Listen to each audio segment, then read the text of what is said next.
The Treaty Principles Bill has sparked debate amongst New Zealanders and has been very present within the media. It has caused backlash for the ACT Party and its leader, David Seymour. The bill itself tries to define the principles of the treaty, but instead diminishes the voices of Māori within New Zealand. Many intercultural concepts can be applied to this bill, such as the mutual group theory, which dates back to the signing of the Treaty of Waitangi in 1840. We can understand how this can be implemented by looking at history, or how it hasn't changed since the treaty was written.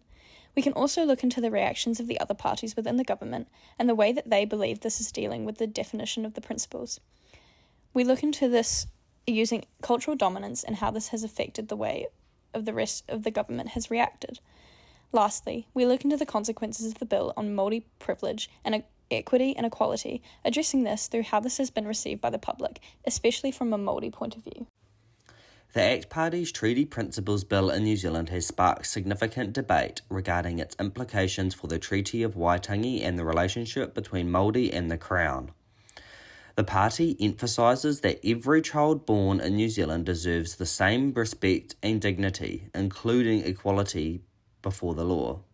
The bill outlines 3 key principles. 1. The New Zealand government has the right to govern all New Zealanders. 2. The government will honour all New Zealanders in the chieftainship of their land and property. And 3. All New Zealanders are equal under the law with the same rights and duties. The last principle has generated considerable outrage from opposition parties like Te Pāti Māori and Labour. Ex-Leader David Seymour addressed this issue in January during an interview with the platform's Sean Plunkett, stating that the party has no intentions to rewrite the treaty, but is continuing a 40-year effort to define the principles. This process began in the 1980s when legislation was passed requiring Parliament to adhere to the principles of the treaty, although the specific principles were never clearly articulated. The Treaty Principles Bill has a multitude of history tied to the reasoning why so many people are outraged by the bill being written by ACT Party leader David Seymour. Seymour stated, "Do we want a country that has an equal mana for all citizens, or do we want to become a bit of a constitutional oddity where there's a 2-track citizenship arrangement?" One News 2024. This is an interesting take on his Principles Bill, as he aims to create what he believes is a definitive principle treaty. This being the English version, which states for the Crown to have a sovereignty over Māori who signed the treaty. Seymour is defining the principles in a way that mitigates the power of the treaty. The English principles would become the only valid principles if the bill were to pass. This is a huge issue within New Zealand, as there has been debate since the treaty was signed over the misleading Māori document.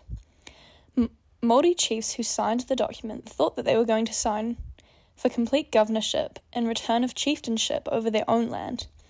In reality, the English version written by the Crown wrote that the Crown would have complete sovereignty over Māori land, thus leading to years of back and forth over the principles of each treaty and working on giving back to Māori as settlers came onto Māori land based on the English version of the treaty. Looking back onto intercultural concepts, one can link the idea of the muted group theory. The muted group theory is used to express the lack of a voice an ostracized group has. Muted group theory suggests that people attached or assigned to subordinate groups may have a lot to say, but they tend to have relatively little power to say it without getting into a lot of trouble. Cammeray, 2005. The muted group theory is a great way to explain the way that Seymour's bill will and has made Māori people feel. From the beginning of the implementation of the Treaty of Waitangi, Māori have continuously not had a voice in what the outcome needed to be on their side.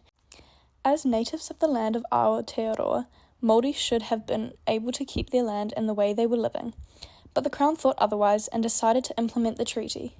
It is heavily argued whether it was a miscommunication of Māori and English language, or if Henry Williams meant to not correctly translate the treaty, as he knew Māori would not sign for the Crown to have sovereignty of the land.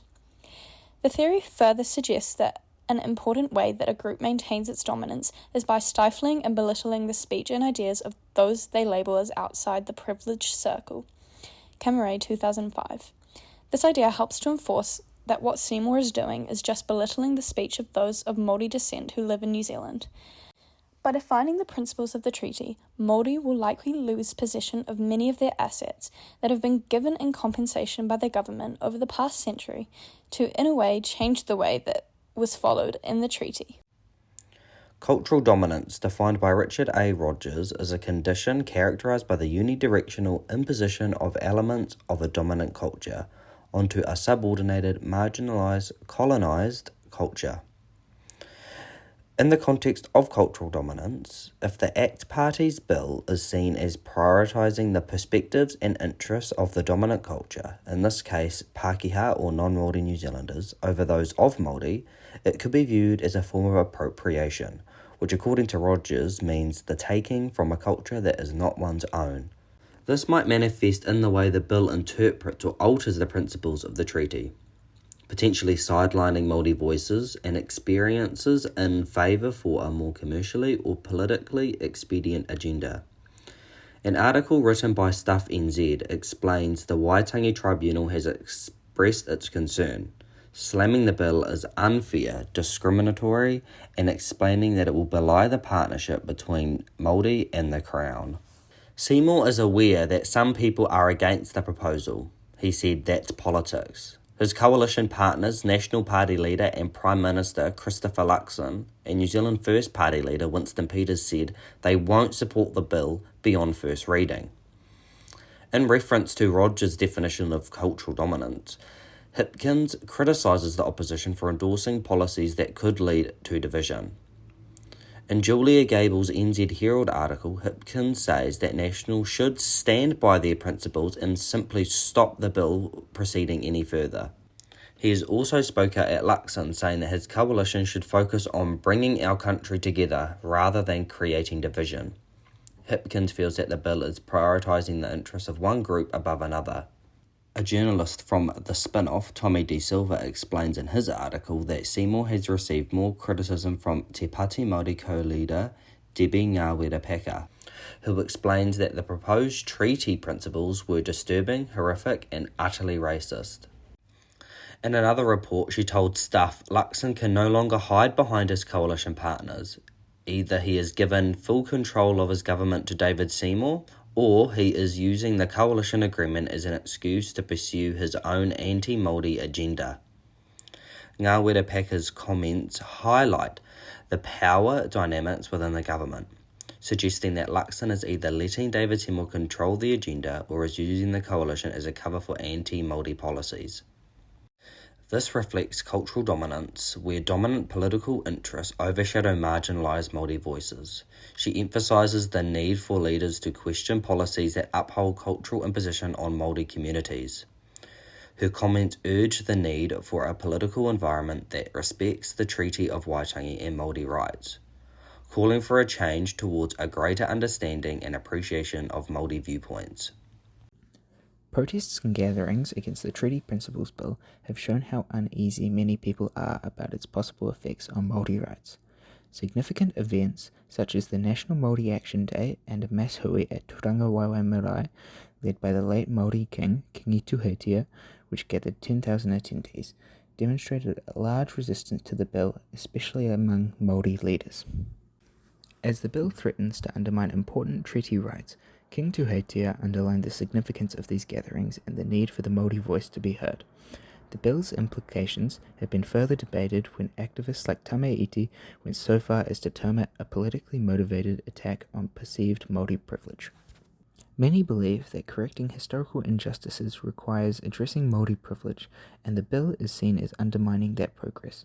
While highlighting equality before the bill, the proposed legislation ignores structural inequalities that have been present since colonisation. For instance, the concentration of wealth in the hands of non-Māori people was caused by historical primitive accumulation, in which Māori were forced to leave their lands. The bill has the potential to worsen already existing disparities by restricting Māori and their rights to co-governance and affirmative action policies, consequently sustaining social stratification based on class.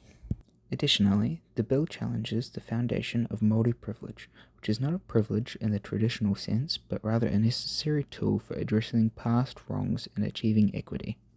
Legal experts and historians argue that the loss of Māori-specific governance rights under the guise of equality is likely to maintain the existing class structures that solidify power in the hands of non-Māori elites. Because the bill ignores the whakapapa foundation of Māori identity, it may lead to the elimination of important cultural rights linked with Māori self-determination. The United Nations Declaration on the Rights of Indigenous Peoples states that Māori and other indigenous communities have the freedom to determine their own identity and form their own government. These rights may be infringed upon by this legislation. This disrespect for Māori rights to governance and cultural identity feeds public dissatisfaction. According to a One News poll, 46% of voters think that the government's actions are responsible for the increase of racial tensions, with many pointing to the Treaty Principles Bill as a large contributor. Labour and Green Party supporters are largely opposed to the bill, according to the poll, while National Party supporters are more likely to be in favour of it. As talks about the bill continue at significant national events like Ratana and Waitangi Day, Māori leaders have made it clear that they will not back down in their resistance. They see this as a fight to protect not only legal rights, but also the very essence of Māori identity and governance. Overall, the reactions of the Treaty Principles Bill will cause division between the Crown and Māori through the aspects of cultural dominance, the muted group theory, and privilege. It is important the bill doesn't get passed through to its first reading, as this will avoid the increase of conflict throughout New Zealand. After analysing the opinions of the public and Parliament, on top of the history we already know, we believe that this bill should not go through to the first reading.